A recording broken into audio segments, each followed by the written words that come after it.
नमस्कार मित्रों, आपका डॉक्टर आलोक चांठिया AIRONDF चैनल पर स्वागत है। हम जिसे जीवन कहते हैं उसका दूसरा पक्ष मौत है। अक्सर यह शब्द एक निषेध के रूप में प्रयुक्त होता है, जिसके कारण हम अपने सामान्य जीवन, सामान्य बोलचाल में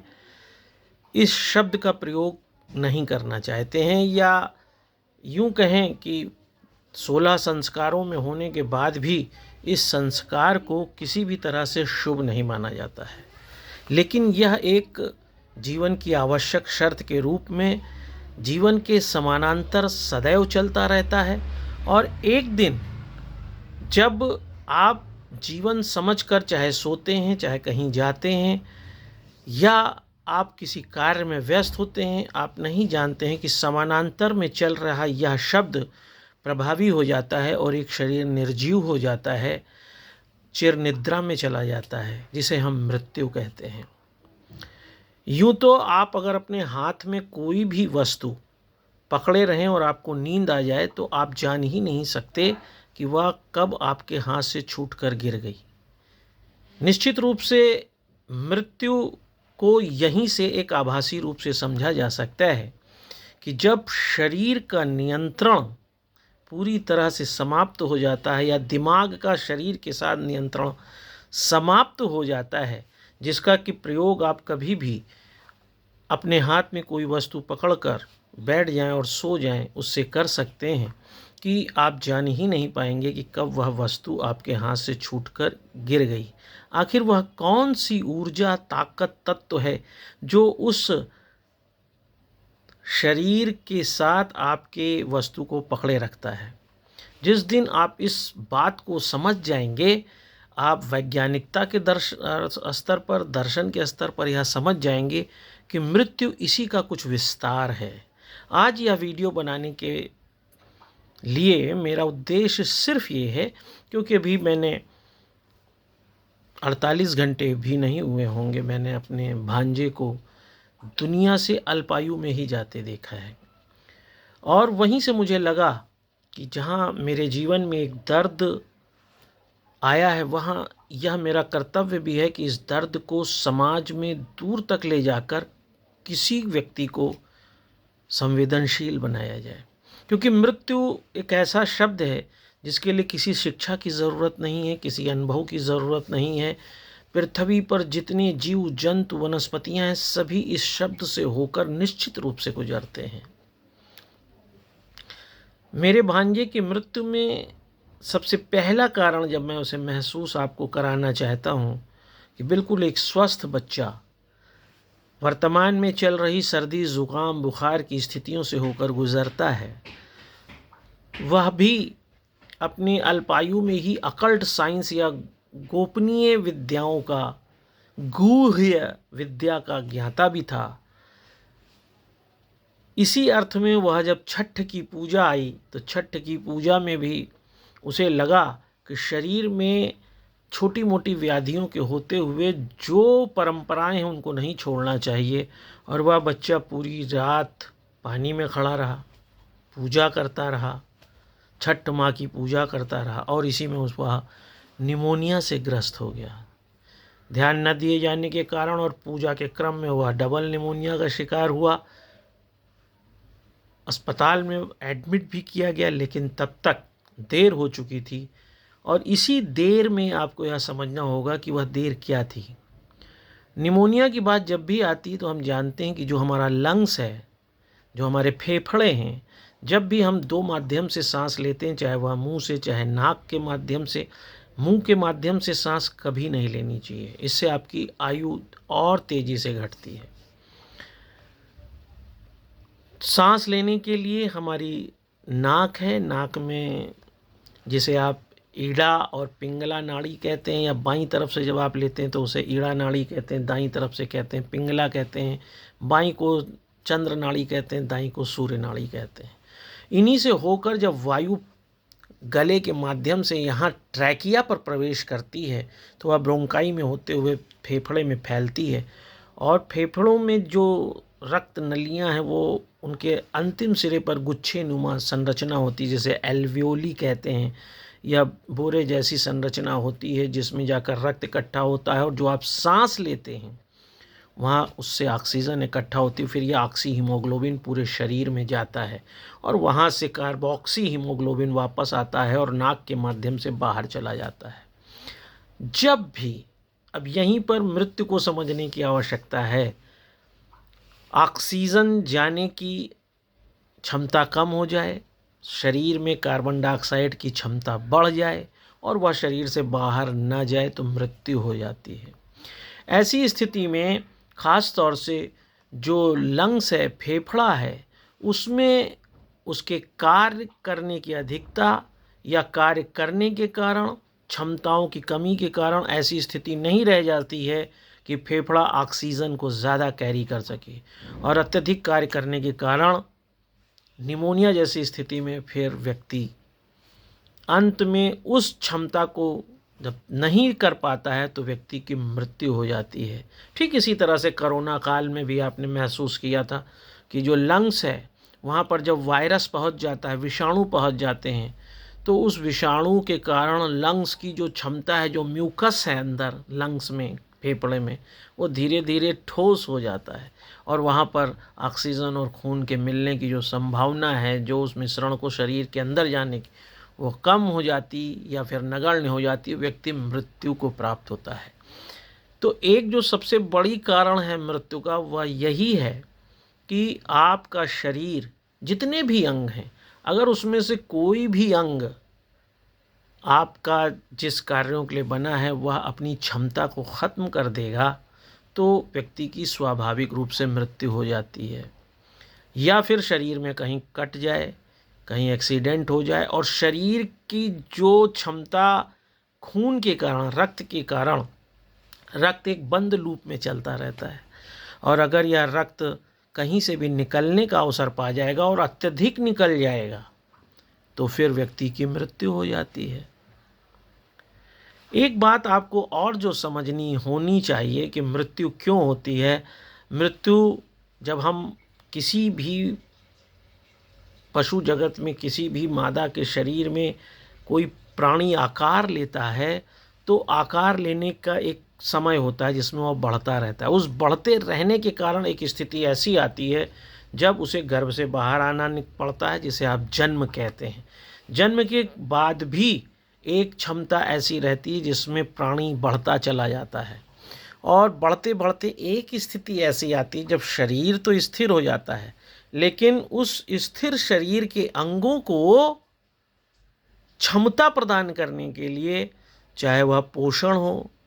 चाहे वह ऑक्सीजन हो, चाहे वह प्रतिरक्षण प्रणाली हो, सभी को काम करना पड़ता है। और जब स्वाभाविक रूप से जो अंग आपके शरीर की उस क्षमता को बनाए रखने के लिए कार्य करते रहते हैं, तो बराबर कार्य करते रहने के कारण भी एक समय ऐसा आता है जब शरीर के वह अंग उस मानक स्तर पर कार्य नहीं कर पाते हैं जिस पर उन्हें कार्य करना चाहिए था, और व्यक्ति मृत्यु की ओर अग्रसर हो जाता है। लेकिन इसके अलावा एक कारण और भी है। आज जिस तरह से हम रेडिएशन की दुनिया में रह रहे हैं, हम शोर की दुनिया में रह रहे हैं, हम पॉल्यूशन की दुनिया में रह रहे हैं, उसमें हमारे शरीर की जो खरबों कोशिकाएं हैं, उनमें से प्रत्येक कोशिका के अंदर दो तरह के द्रव पाए जाते हैं। इसे कोशिका द्रव्य कहते हैं, एक को केंद्रक द्रव्य कहते हैं। इनके बीच एक अनुपात होता है, लेकिन जब तापमान बढ़ता है, विकिरण होता है, उपापचय मेटाबॉलिक सिस्टम में कोई परिवर्तन आता है, तो अपने को स्थिर रखने के लिए यह कोशिका डिवाइड होती है, जिसे आपने साइटोजेनेटिक्स में, साइटोलॉजी में आपने सुना होगा कि उसे हम कोशिका विभाजन कहते हैं, जिसे माइटोसिस, समसूत्री विभाजन, जो शरीर की जितने भी अंग हैं उसमें जब कोशिका विभाजन होता है तो उसे कहते हैं, और जब जनन अंगों में यह विभाजन होता है तो उसे मायोसिस कहते हैं, मियोसिस कहते हैं। और इस विभाजन के लिए आप जानते हैं कि जब इसका वितरण, अत्यधिक विकिरण होने लगा, अत्यधिक तापमान वेरिएशन हो गया, तो इसका जल्दी जल्दी कोशिका विभाजन होता है, और आप जानते हैं कि स्किन कैंसर और तरह तरह के कैंसर हमारे शरीर में उत्पन्न हो जाते हैं just because of the imbalance of division of the cell, और व्यक्ति की मृत्यु हो जाती है। मृत्यु के एक कारण में दूसरा जो सबसे बड़ा कारण है वह यह है कि जो हमारे शरीर की कोशिकाएं हैं, कोशिकाओं में जो केंद्रक है, उस केंद्रक में धागे तंतु जैसी क्रोमेटिन का जाल पाया जाता है। यह क्रोमेटिन का जाल ही वास्तव में वह गुणसूत्रों का गुच्छा है जिसके कारण मनुष्य का निर्माण हुआ है, दूसरे प्राणियों का निर्माण हुआ है। मनुष्य के संदर्भ में 46 गुणसूत्र होते हैं, जिसमें उसे 23 गुणसूत्र माँ से मिलते हैं, 23 गुणसूत्र पिता से मिलते हैं, और जिसके कारण किसी मानव शरीर का निर्माण होता है। लेकिन जब कोशिका विभाजन होता है तो जो गुणसूत्र होता है, गुणसूत्र की संरचना जैसे गुणा का निशान होता है उस तरह की होती है, जिसमें उस गुणे जैसी संरचना के जो भुजाएं होती हैं, उस भुजा के बाहर एक छातेनुमा संरचना होती है जिसे टेलोमर कहते हैं। ये टेलोमर के माध्यम से ही एक गुणसूत्र दूसरे गुणसूत्र से जुड़ता है, उनके साथ गुणों का आदान प्रदान करता है। धीरे धीरे समय बढ़ते रहने के कारण एक मनुष्य के शरीर में हर घंटे समसूत्री विभाजन होता रहता है, लेकिन उम्र समय के साथ ये टेलोमर घिस जाते हैं, और जिसके कारण एक समय ऐसी भी क्षमता आती है जब यह गुणसूत्र आपस में इन टेलोमर के द्वारा एक दूसरे से बंध नहीं पाते हैं। और यही वह स्थिति होती है कि जब शरीर में कोशिकाओं का विभाजन असंतुलित हो जाता है और व्यक्ति स्वाभाविक रूप से अपने को, आपने सुना होगा, बहुत कमज़ोर महसूस करने लगता है, अशक्त महसूस करने लगता है, उसके शरीर की जो भी सामान्य प्रक्रियाएं वो बाधित होने लगती हैं, और ऐसी मृत्यु ज़्यादातर सामान्य अर्थ में सामान्य मृत्यु होती है। और इसमें मृत्यु होना ही है क्योंकि यह आनुवांशिक स्तर पर शरीर के विघटन की ओर इंगित करता है। आप जिस ऑक्सीजन को लेते हैं वह जब अंदर जाती है तो एक सामान्य सी बात है कि आप यह सोच सकते हैं कि इस ऑक्सीजन को कौन रोक रहा है, क्योंकि मरने पर शरीर है, उसमें रक्त है। आपको मालूम है कि रक्त तुरंत नहीं पानी बन जाता है, और शरीर का तापमान भी तुरंत खत्म नहीं हो जाता है। जब भी कोई व्यक्ति मरता है तो उसके 3 घंटे तक शरीर का तापमान वही रहता है, फिर हर 1 घंटे बाद 1.5 डिग्री सेंटीग्रेड तापमान घटता है, जिसमें थर्मामीटर को लगाकर डॉक्टर या अक्सर जानने का प्रयास करते हैं कि व्यक्ति की मृत्यु कब हुई थी। तो रक्त भी ताज़ा मौजूद है, सब कुछ मौजूद है, शरीर भी मौजूद है, हृदय भी मौजूद है, फेफड़ा, किडनी, लीवर सब, लेकिन सिर्फ सांस नहीं होती है। इसका मतलब एक आनुवांशिक आधार पर आपको पता होना चाहिए या है कि जो हीमोग्लोबिन है, उस हीमोग्लोबिन में ऑक्सी हीमोग्लोबिन या कार्बोक्सी हीमोग्लोबिन के साथ जो कार्बन डाइऑक्साइड या ऑक्सीजन के साथ हीमोग्लोबिन की बाइंडिंग है, उस बाइंडिंग का जो आनुवांशिक क्षमता है वह जब तक बनी रहती है तब तक व्यक्ति जीवित रहता है। जब उस शरीर के रक्त में या उस शरीर की प्रणाली में ऑक्सीजन को पकड़ने या उसके साथ बंध बनाने की क्षमता समाप्त हो जाती है तो व्यक्ति की मृत्यु हो जाती है। इसीलिए इस बात को भी प्रमाणित करके देखा गया है कि जो जितनी कम सांस लेता है उसकी उम्र उतनी ज़्यादा है, या जिसका दिल कम ज़्यादा तेज़ धड़कता है, चींटी बहुत जल्दी मर जाती है क्योंकि उसका दिल बहुत तेज़ धड़कता है, लेकिन कछुआ बहुत ज़्यादा दिन जीता है, हाथी बहुत ज़्यादा दिन जीता है।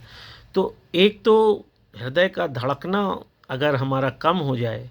तो व्यक्ति ज़्यादा जी सकता है, अगर सांस लेने का क्रम कम है तो भी व्यक्ति ज़्यादा जीता है। और यही क्षमता अगर आप अपने अंदर बढ़ा लेते हैं तो आप जीते ज़्यादा हैं, लेकिन अगर यह क्षमता धीरे धीरे घट रही है जिसे हम महसूस नहीं कर पाते, तो उस ऑक्सीजन के साथ हीमोग्लोबिन के जो बांड बनाने की क्षमता है वह धीरे धीरे समाप्त हो जाती है, और समाप्त होने पर व्यक्ति की मृत्यु हो जाती है। यूँ तो मृत्यु होना अनिवार्य है, उसको कोई रोक सकता ही नहीं है, लेकिन यह भी सत्य है कि मृत्यु को हम बहुत कुछ ना सिर्फ समझ सकते हैं बल्कि मृत्यु को अपने अनुसार निश्चित भी कर सकते हैं। अगर आप ज्योतिष शास्त्र की बात करें तो आपके जो टेबा होता है या जो आपका कुंडली बनती है, उस कुंडली में जो जन्म के लग्न की जो कुंडली होती है उसमें आप देखिए 8वें घर में क्या स्थितियां हैं, क्योंकि 8वां घर ही वह है जो व्यक्ति की मृत्यु का निर्धारण करता है। तो व्यक्ति अपनी मृत्यु के बारे में बहुत कुछ जान सकता है, बहुत कुछ समझ सकता है, और उस मृत्यु के लिए आप अगर अपने शरीर को संतुलित रख रहे हैं, बहुत ज़्यादा भीड़ भाड़, शोर, रोशनी, तापमान की अनियमितता से बचा रहे हैं, सांसों का संचयन कर रहे हैं, तो आप अपनी स्वस्थ आयु को बढ़ा सकते हैं। बीमार शरीर को अगर आप समझ रहे हैं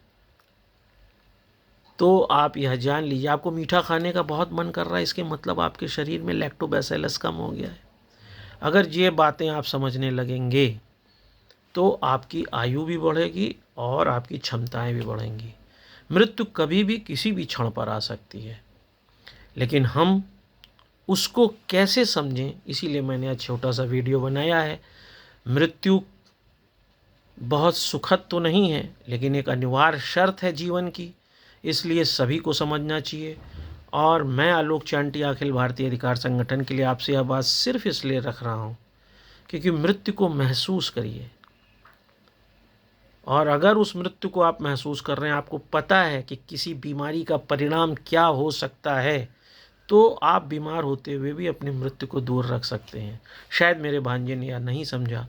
और वह दिवंगत हो गया, इसीलिए मैंने यह वीडियो बनाया है। अगर आपको यह बात समझ में आए तो इसे दूर तक ले जाइए, क्योंकि मृत्यु तो आनी है, लेकिन अगर हम उसके प्रति सावधान रहें तो कोई बुराई भी नहीं है। आप सभी स्वस्थ रहें। नमस्कार।